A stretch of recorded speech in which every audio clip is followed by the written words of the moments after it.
it's Randy and Bear is here joining. I had to back away like that because he keeps trying to lick my face.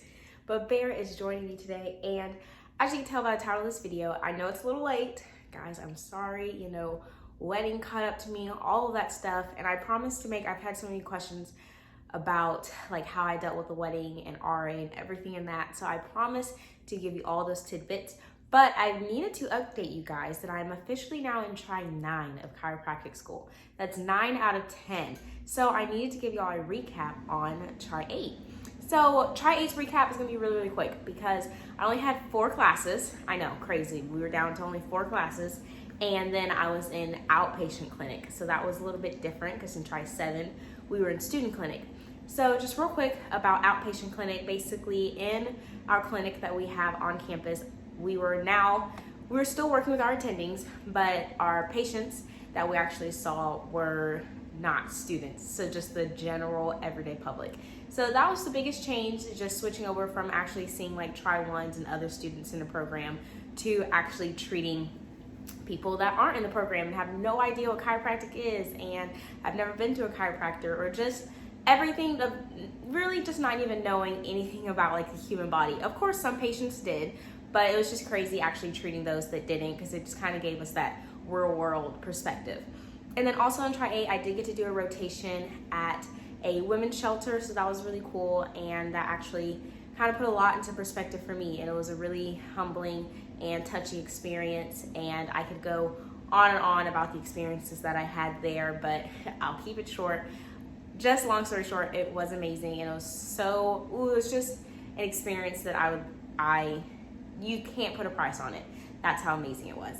And also, you know, there's just a lot of things that happen in outpatient. Like for example, there was a patient that came in that was just having some back pain, and we went through the exam, went through some tests. We decided to order some imaging because it wasn't looking right. And it turned out that the patient was actually battling cancer. And it was just kind of wild to be on that case and go through the steps of actually getting to that moment of when we're starting to think like, oh, we should take some imaging. This isn't a normal back pain case. We should look more into this and dive more into it. So it just was kind of, I don't know, it was very sad. I'll say that for sure. That appointment was very emotional for me, and I didn't expect to be that emotional when it came to a patient I had just met within like 10 minutes. But it also kind of gave me that assurance that I know to trust my gut, and my gut isn't going to lead me in the wrong way. And it just kind of gave me more confidence that when I feel that something is wrong, to go on that hunch. So that was a good reminder, and that was such a huge learning experience. There's been so many other learning experiences that I've had through outpatient, but I want to dive into it. I may just make that in another video. But okay, in terms of the classes, we took 4.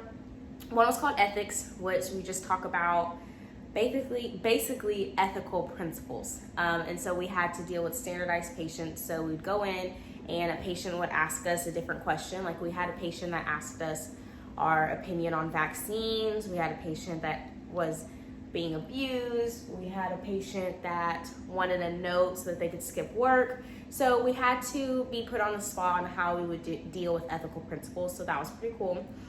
We also had a class that was called differential diagnosis. Thought that was a good class because it was kind of actually being more clinical and looking at how will we diagnose and how do we differentiate and how do we kind of think of decision trees. Another class we took another business course.